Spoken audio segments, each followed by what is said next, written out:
So just like there are multiple types of levers, there are actually multiple types of pulleys. And today we're going to be talking about what we call the movable pulley. And just like the name suggests, the movable pulley is a pulley that moves. So let's create a situation. So if I've got a roof here to tie a rope on, and let's say we're going to lift up some legally safe knockoff droid from some old sci-fi movie, and let's give him some wheels so we know he's a droid. And let's name this droid R2B2. And instead of having the pulley pulling off the roof like before, let's go ahead and attach the pulley to the end of our little droid. And instead of tying the rope off on our droid, or our weight, let's go ahead and tie the rope off on the roof. So we have it coming out and through our pulley to pull straight up. And so before I draw any more of this example, I want to point out, let's go ahead and say FR, let's say our R2B2, our droid, is 150 pounds. Well, what would that mean? Well, that would mean that we have 75 pounds pulling up on one side of the rope, and we have 75 pounds pulling up on the other side of our rope. So each strand is supporting it evenly. And then let's add to this example. Let's say I'm working for this hypothetical space sci-fi rebellion, and it's my job to lift up our droid and put him in his little space fighter jet. What would that mean? Well, that would mean this side is the force effort. That means that this is FE. Half of the weight is supported by the roof, and half of it supported by me, my force effort. And as I pull up, this pulley would go up. So the pulley is moving, unlike our example in our last video where the pulley was fixed. It's almost like they thought about the names before they gave them to them. So let's write down this rule, actually. So this rule for movable pulleys, so in a movable pulley,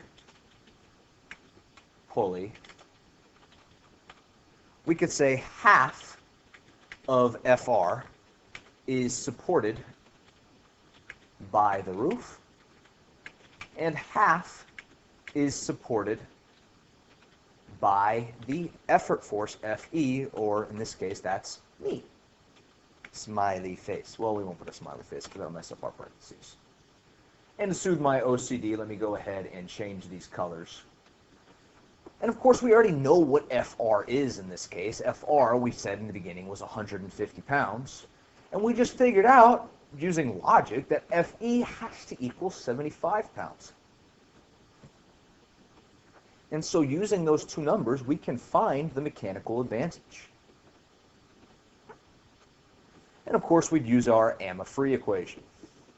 Our AMA equals FR divided by FE. And we know what FR and FE are. We just said the FR is 150 pounds, and we just said the FE is 75 pounds. And 150 divided by 75 is a mechanical advantage of, oops, I do know that, it's 2. And we can cross out pounds because pounds cancels out. And then from there, we can say, well, we know the AMA we just got equals, let me get the right color here, equals 1. And assuming an ideal effort force, or not 1, I'm sorry, AMA equals 2, but assuming an ideal effort force, we can assume the IMA equals the AMA, therefore the IMA equals 2. So with that, we can ask a question. If my distance effort, so DE, if that is 30 feet, in other words, if I pull up 30 feet of rope, what will DR equal? In other words, how much will our droid rise? Now, we can use our IMA equation to figure this out, this I'm a deer. The IMA equals DE divided by DR. And we know part of it. We said DE was just 30 feet. We don't know DR. That's what we're trying to find. That's kind of the point. And we know the mechanical advantage is 2. And so to solve for this, we could do some simple algebra. But I like to do a trick here. Whenever I have a number equal to a fraction, I like to set that number equal or over 1. Because when I do that, it doesn't change the number. 2 over 1 is 2. But what I can do then is I can turn this into, instead of an algebra equation, I can turn this into a cross multiply and divide equation. So with this, we can say, well, we have 30 feet times 1, and we can set that over 2. And this should be incredibly obvious. 30 times 1 is 30, divided by 2 is just 15 feet. And so hopefully all of this is just incredibly easy, and we can even write out these rules and define them for ourselves. So in a movable pulley, the rule is, let's go ahead and make that a dash, make this a rule.